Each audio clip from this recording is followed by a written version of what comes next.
Hello and welcome to my YouTube. This YouTube is remembering the year 1941. Franklin D. Roosevelt was president on January 1st. On January 4th, the cartoon Elmer's Pet Rabbit is released, making the appearance of Bugs Bunny. On January 5th, the keel of the battleship USS Missouri is laid at the New York Navy Yard in Brooklyn. 4 years later, the Japanese would surrender on the deck of the USS Missouri. On April 13th, all persons born in Puerto Rico since this day are declared U.S. citizens by birth. On January 20th, President Roosevelt is sworn in for his third term as president. And then we changed the U.S. Constitution to forbid 3 terms.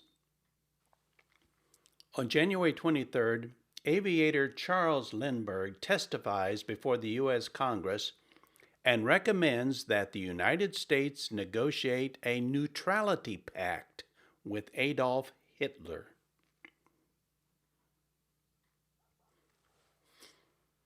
On January 27th, U.S. Ambassador to Japan, Joseph Crew, passes on to Washington, D.C., a rumor overheard at a diplomatic reception about a planned surprise attack upon Pearl Harbor, Hawaii. So this is January. He hears a rumor that the Japanese may attack Pearl Harbor, and he tells Washington. On February 4th, the USO is created to entertain American troops. So the war hasn't even started, and yet the USO was founded.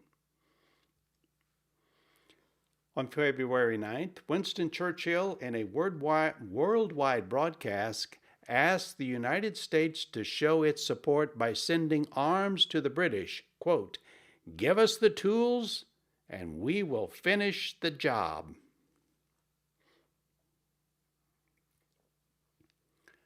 On February 14th, Admiral Nomura begins his duty as the Japanese ambassador to the United States. On March 1st, Captain America Comics issues the very first Captain America and Bucky comic.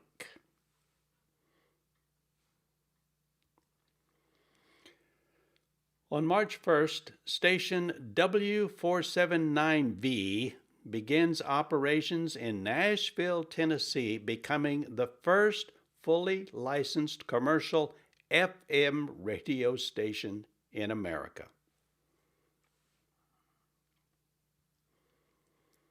On March 11th, President Roosevelt signs a Lend-Lease into law, providing for the United States to give military equipment to the Allies.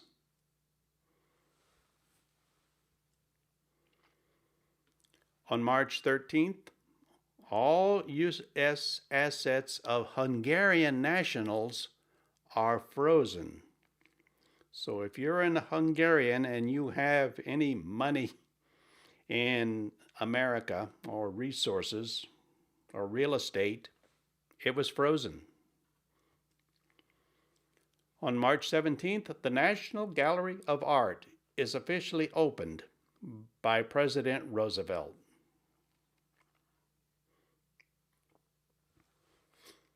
On March 22nd, out in Washington State, the Grand Coulee Dam begins to generate electricity. On March 24th, all U.S. assets of Yugoslavian nationals are frozen in the United States. Yugoslavia was also an ally of Germany. On March 27th, Japanese spy Takoi Yoshikawa, and I'm sorry for my pronunciation. Anyway, he arrives in Honolulu, Hawaii, and begins to secretly study the United States fleet at Pearl Harbor. So he started in March to see how the American fleet was situated inside Pearl Harbor. On March 30th, all German, Italian, and Danish ships anchored in the United States were taken into protective custody.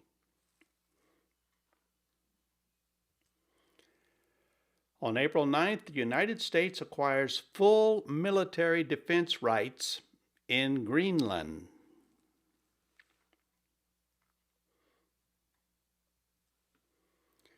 On April 10th, the U.S. destroyer Nick Black, while picking up survivors from a sunken Dutch freighter, drops depth charges on a German U-boat.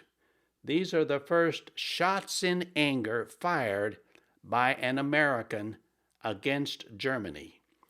Now, war had not been declared.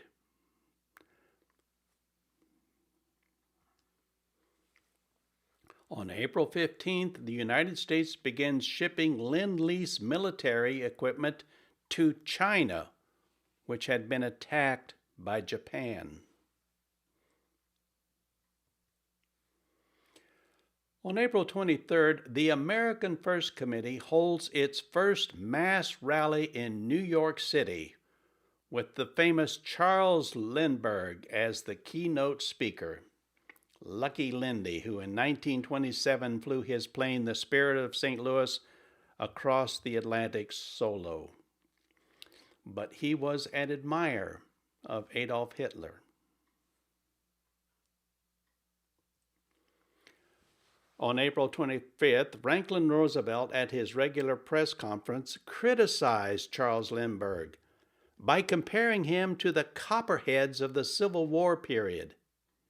In response, Lindbergh resigns his commission in the U.S. Army Air Corps Reserves.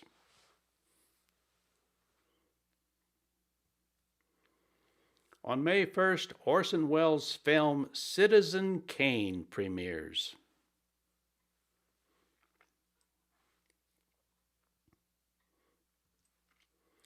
On May 1st, the first Series E war bonds and defense savings stamps go on sale in the United States to help fund the greatly increased production of military equipment. We were building the planes and the tanks and the guns and the jeeps and providing that through the Lend-Lease to our allies, even though we technically were not at war. On May 6th, at California's March Field, entertainer Bob Hope performs his first USO show. So Bob Hope started entertaining the troops even before World War II broke out.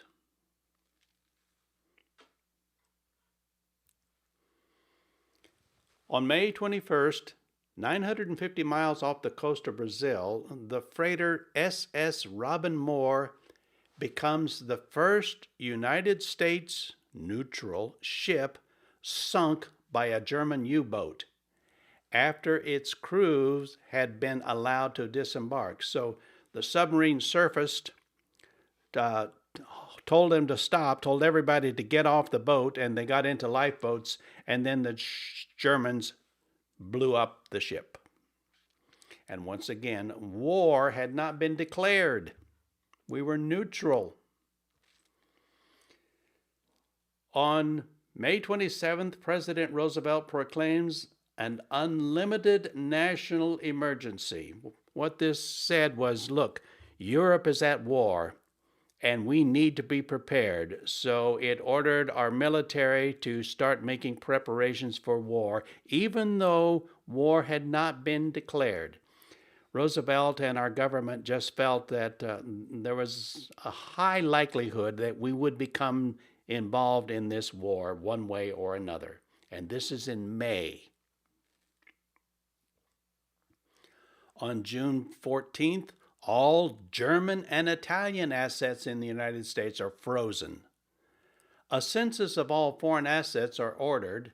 Assets are also frozen from occupied countries and territories, along with some neutral countries in Europe, including Finland, Sweden, Spain, Andorra, Portugal, Switzerland, San Marino, and Liechtenstein. On June 16th, all German and Italian consulates in the United States are ordered closed, and their staffs have to leave the country by July 10th.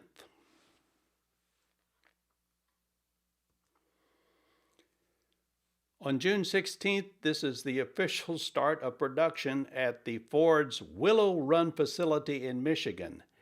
At its wartime peak, this plant will produce one B-24 bomber every hour.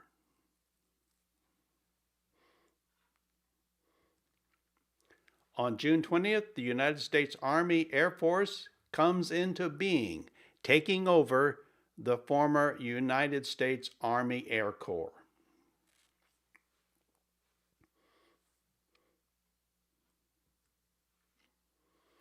On July 1st, NBC Television begins commercial operations on WNBT on Channel 1. The world's first TV commercial for Bulova watches occurs at 2:29 p.m. before a baseball game between the Brooklyn Dodgers and the Philadelphia Phillies. And this is a screenshot of what that commercial looked like. So this is the very first time there was ever a commercial on television. July 1st, 1941. On July 7th, American forces take over the defense of Iceland from the British. The British were so involved in fighting the Germans, they just couldn't spare the troops. So America said, we'll do it. On July 26th, in response to the Japanese occupation of French Indochina, President Roosevelt orders the freezing of all Japanese assets in the United States. July.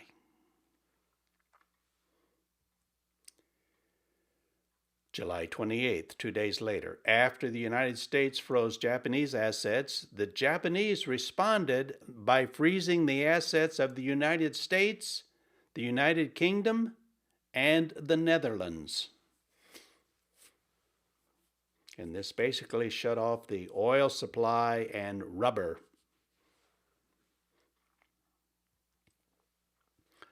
On July 31st, the U.S. gunboat Tutuila is attacked by Japanese aircraft while anchored in the Yangtze River at Chongqing, China. Japan apologizes for the incident the following day. So this boat was in the middle of China, and the Japanese attacked it. On July 31st, the famous Lockheed P-38 Lightning fighter aircraft is introduced. What a stunning looking airplane that was. And a good one. On August 1st, President Franklin Roosevelt bans the export of U.S. aviation fuel from the Western Hemisphere, except to Britain and its allies. So we're shutting off the fuel that airplanes used.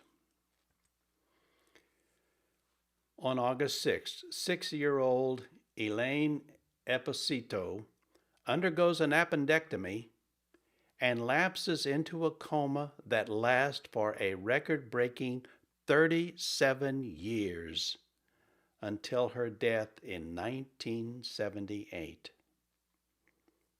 37 years she lay unconscious in a bed.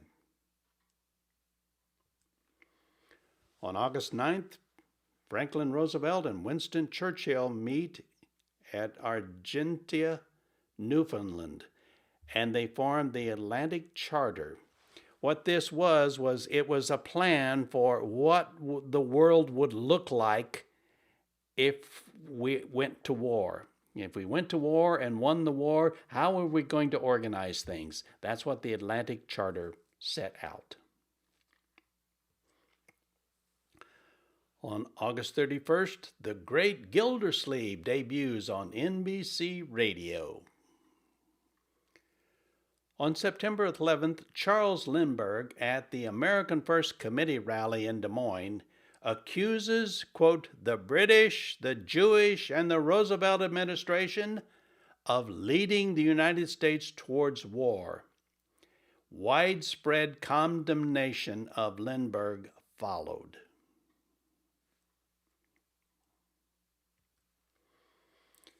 On September 29th, the first Moscow conference begins, and U.S. Representative Orville Harriman, with British Representative Lord Beaverbrook, meets with the Soviet Foreign Minister Molotov to arrange urgent assistance for Russia. If that name Molotov sounds a little familiar, that's because the Molotov cocktail was named after the Soviet foreign minister. It was considered an insult to him at the time. On October 17th, the destroyer USS Kearney is torpedoed and damaged by German submarines off of Iceland, killing 11 soldiers. These are the first American military casualties of the war, even though technically war had not been declared in October. But the Germans were shooting at our ships, killing our sailors. On October 23rd, Walt Disney's fourth animated film, Dumbo, is released to recoup the initial financial losses for both Pinocchio and Fantasia the year prior. We were just coming out of the Depression, and a third of all the movie theaters in America had been closed during the Depression, so it's no surprise that even Walt Disney lost money on movies. On October 30th, Franklin Roosevelt approves $1 billion in Lend-Lease aid to the Soviet Union, who were engaged in fighting Germany. On October 31st, after 14 years of work ceased on the sculpting of Mount Rushmore National Memorial. They finished it.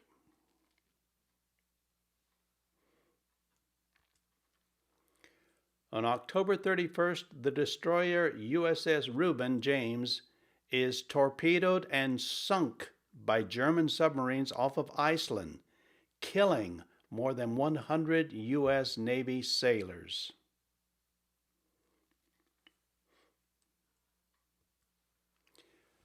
On November 10th, in a speech at the Mansion House, London, Winston Churchill promises, quote, should the United States become involved in a war with Japan, the British declaration will follow within the hour. In other words, if you go to war with Japan, so do we. On November 14th, Japanese diplomat Saburo Kusura arrives in the United States to assist Ambassador Nomura in the peace negotiations with the United States. So this is November. A few days later, on November 17th, Joseph Grew, the United States ambassador to Japan, cables to Washington, D.C. a warning that Japan may strike suddenly and unexpectedly at any time. So this is 2 weeks before Pearl Harbor. Our ambassador sends a cable to Washington saying, look out, they may attack. And we still did nothing. On November 24th, the United States grants Lend-Lease to the Free French. There were two governments in France.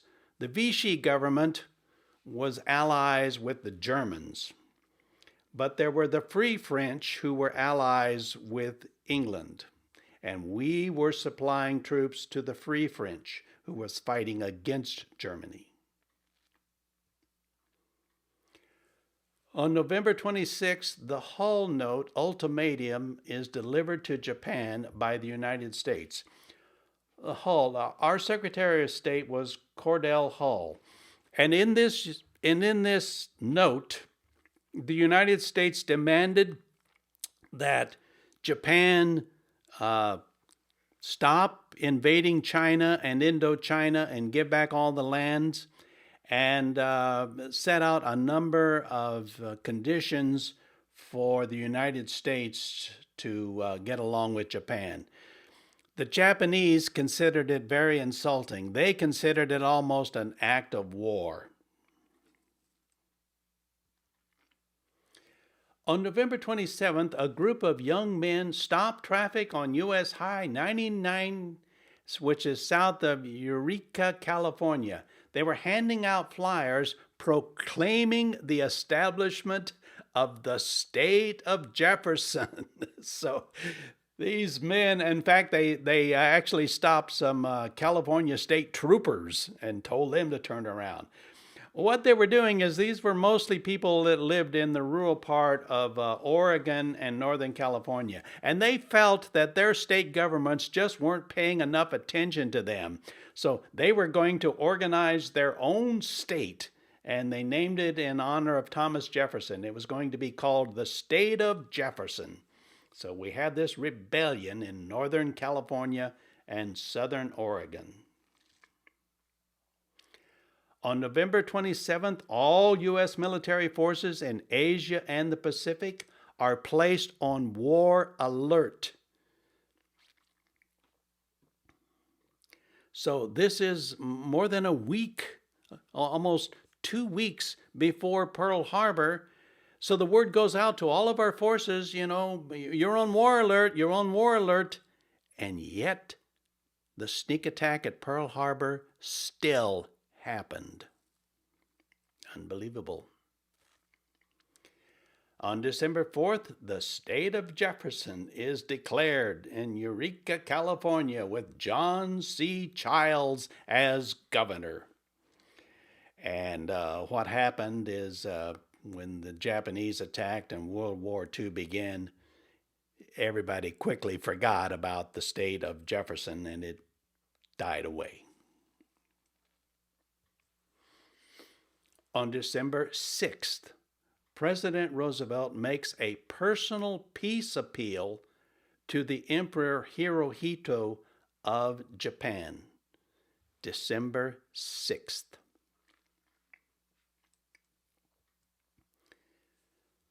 The morning of December 7th, 1941. This is a snapshot of Pearl Harbor prior to the attack. And what is amazing is the Americans were afraid of saboteurs. They were afraid that somebody was going to come and damage their ships. So what did they do? They lined all the battleships up in a straight line. 1, 2, 3, 4, 5, 6, 7, 8. All 8 battleships are lined up and moored together in Pearl Harbor. Now, the Americans thought they were safe from torpedo attack because Pearl Harbor is very shallow. What they didn't know is that the Japanese had secretly developed torpedoes that could run in shallow water. So here we lined up all of our battleships as sitting ducks sitting in Pearl Harbor. This is what it looked like early in the morning. We had radar back then. It wasn't very good. It could reach out 150 miles. It was on the island of Oahu. It was called the Opana Radar Site. And it spotted 180 planes coming in 132 miles north at 7:20 in the morning. And the radar operators started plotting these planes. I'll tell you a little more about it. These are the two men that were operating the radar, Private Joseph Lockhart and Private George Elliott. So they see these 180 planes coming in on their radars. And in fact, they started plotting them. 7:20 a.m., 7:23, 7:25, 7:30, 7:35. They were tracking these planes as they were approaching Hawaii from the north. 180 planes. They reported it. They reported it to this man, Lieutenant Kermit Tyler, who was in the Intercept Center at Fort Shafter. To make a long story short, what Lieutenant Tyler says is, oh, don't worry about it.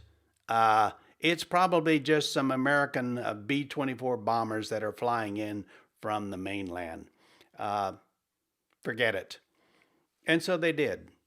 They turned off their radar and they went to breakfast. At 7:48 that morning, about 15 minutes later, the attack on Pearl Harbor happened. The Imperial Japanese Navy Air Force stages a military strike on the United States Navy fleet at Pearl Harbor. And I have chosen what is probably two of the most famous photographs taken of the attack on Pearl Harbor. Remember, our battleships were all lined up. They were literally sitting ducks sitting there in Pearl Harbor. They didn't have to look for them. They knew exactly where they were because they had spies that had been reporting back for months and months about how all the ships were located in Pearl Harbor. The Japanese sank America's most powerful warships. At this time, the most powerful warship in the world was a battleship. It had 16-inch guns that could shoot 25 miles. It could shoot a bullet the size of an automobile, 25 miles. And they sank the USS Arizona. They sank the USS Oklahoma. They sank the USS West Virginia. They sank the USS California. They sank the USS Nevada. They sank the USS Tennessee. They sank the USS Maryland. Fortunately for America, the three aircraft carriers were not in Pearl Harbor on December 7th. The USS Enterprise, the USS Lexington, and the USS Saratoga were out to sea that morning.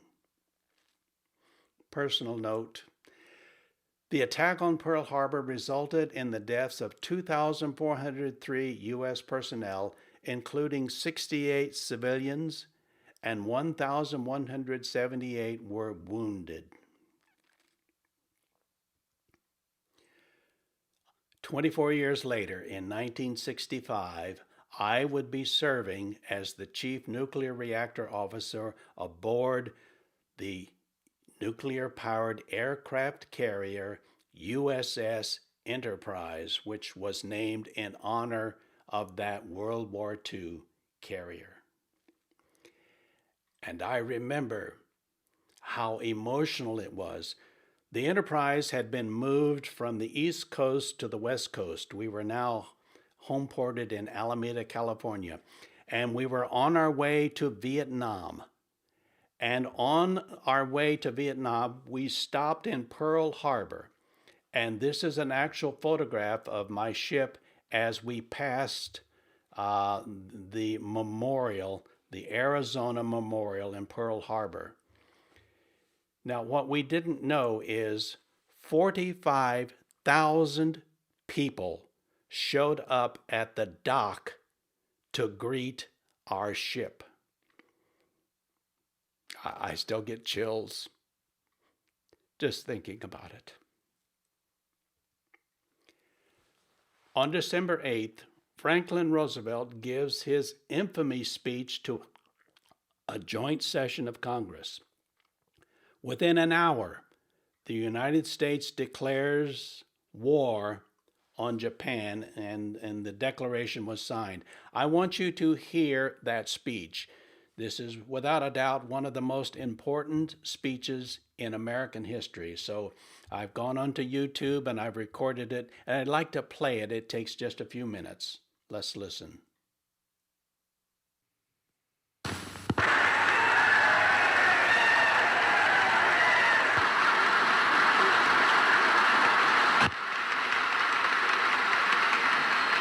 Senators and representatives, I have the distinguished honor of presenting the President of the United States.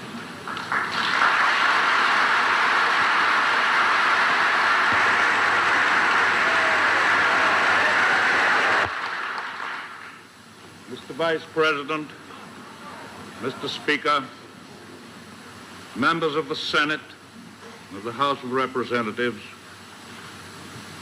yesterday, December 7th, 1941, a date which will live in infamy, the United States of America was suddenly and deliberately attacked by naval and air forces of the Empire of Japan. The United States was at peace with that nation, and at the solicitation of Japan, was still in conversation with its government and its emperor, looking toward the maintenance of peace in the Pacific. The attack yesterday on the Hawaiian Islands has caused severe damage to American naval and military forces. I regret to tell you that very many American lives have been lost. In addition, American ships have been reported torpedoed on the high seas between San Francisco and Honolulu. As Commander-in-Chief of the Army and Navy, I have directed that all measures be taken for our defense, but always will our whole nation remember the character of the onslaught against us.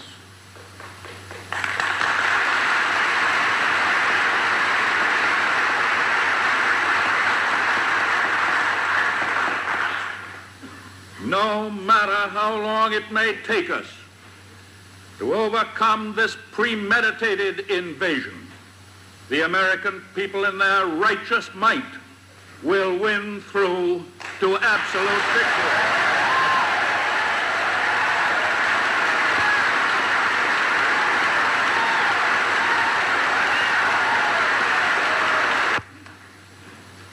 I believe that I interpret the will of the Congress and of the people when I assert that we will not only defend ourselves to the uttermost, but will make it very certain that this form of treachery shall never again endanger us.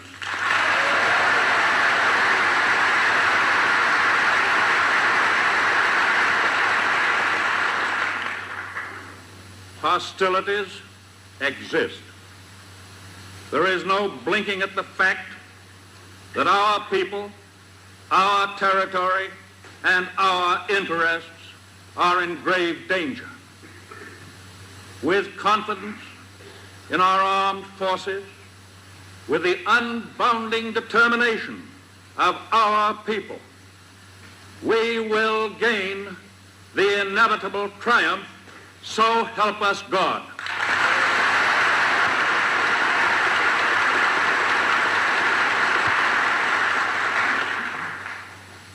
I ask that the Congress declare that since the unprovoked and dastardly attack by Japan on Sunday, December 7th, 1941, a state of war has existed between the United States and the Japanese Empire.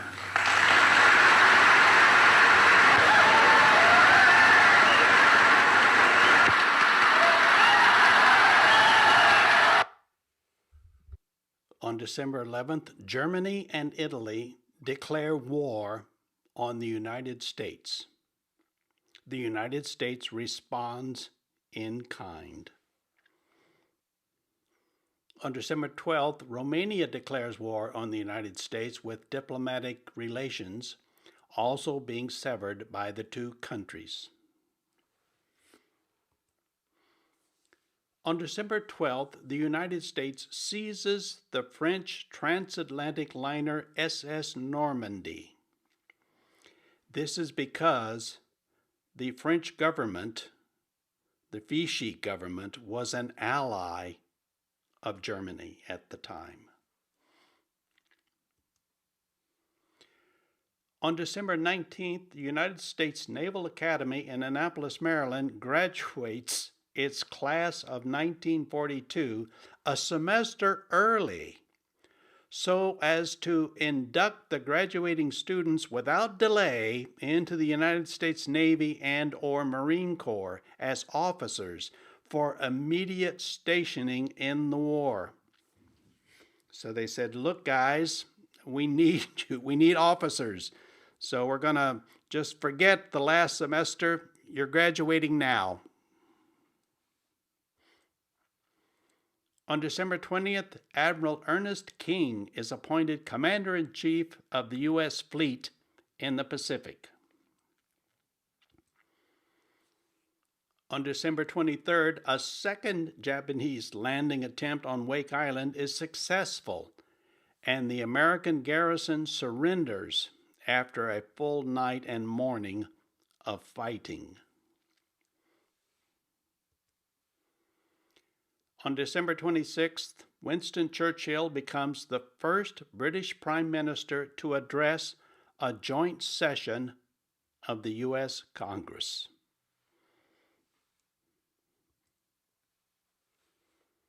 Now, let's turn to a happier note on 1941. Who was born in 1941?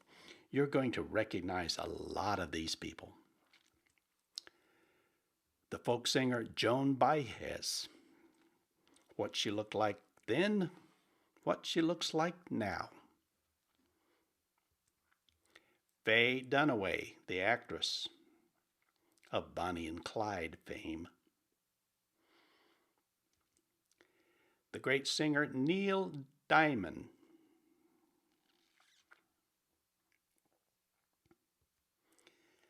The singer Bobby Goldsboro.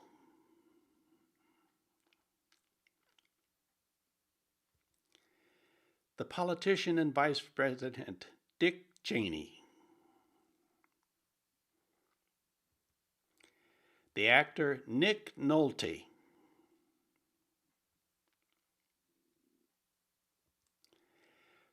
The great Reds baseball player Pete Rose, who unfortunately we lost last year, Mr. Hustle. The actor Ryan O'Neal.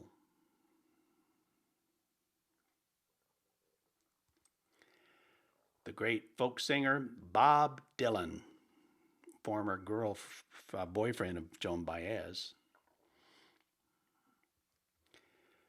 The great singer Otis Redding, who passed away in 1967. Martha Stewart, who was a model in her youth. The politician Bernie Sanders, still very active in politics. The great Chubby Checker, The Twist. The politician Jesse Jackson and civil rights leader.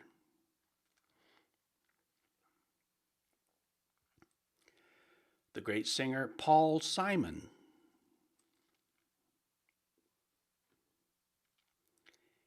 and his partner Art Garfunkel.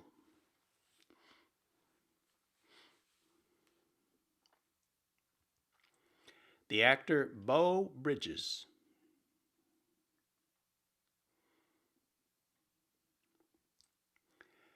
What were the top grossing movies of 1941?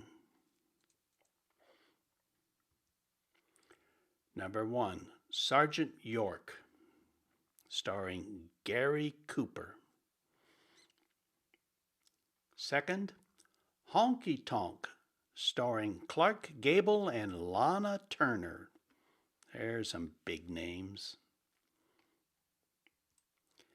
Louisiana Purchase, starring Bob Hope and Vera Urena. Don't remember her. The Philadelphia Story, starring Cary Grant, and Katharine Hepburn and James Stewart.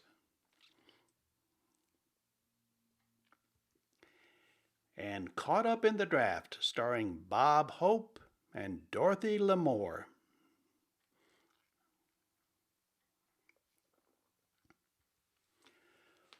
What were the most popular musical groups in 1941?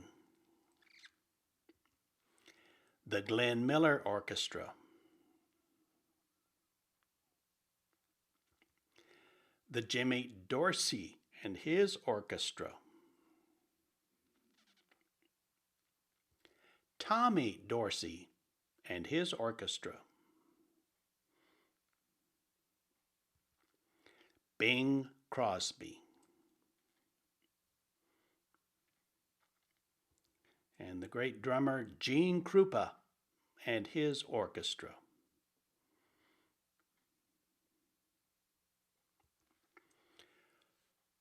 What were the top songs of 1941?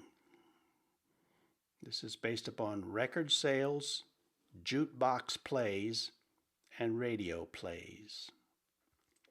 Glenn Miller's Chattanooga Choo Choo was number 1. Number 2, Sammy Kaye's Daddy. Number 3, Artie Shaw's Stardust. Classic. Number 4, the Andrews Sisters' Boogie Woogie Bugle Boy. And number 5, Jimmy Dorsey's Amapola. Amapola. I'm not familiar with that. It translates Pretty Little Poppy. Amapola. Don't remember that song. Before my time. I was born in 44. So what were the most popular radio shows in 1941? The Jack Benny program with his wife Mary in Rochester. Fibber McGee and Molly, very popular for years. Edgar Bergen and Charlie McCarthy. I always found it amazing that a ventriloquist had one of the most popular radio shows. I mean, you couldn't see him. You couldn't see that his lips weren't moving. You could only hear him. Amos and Andy. They started in the 1928s and went to 1945, played by 2 old white guys. Bob Hope.